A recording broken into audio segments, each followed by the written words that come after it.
Curahkan isi hati, Grita Agatha 8 bulan sepi job gara-gara namanya dicoret dari stasiun televisi. Meniti karir sejak kecil di dunia hiburan membuat Grita Agatha merasakan pasang surut dan tantangan yang merupakan bagian dari resiko menjadi public figure.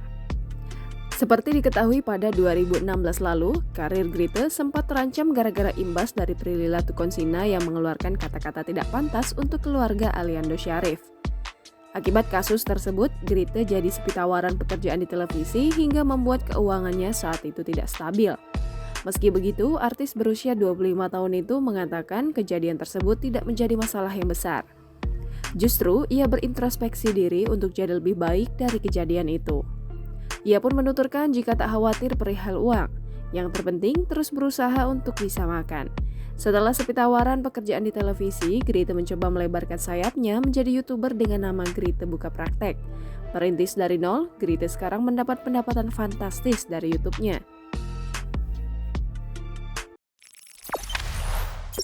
Jangan lupa subscribe, share, komen, dan like ya!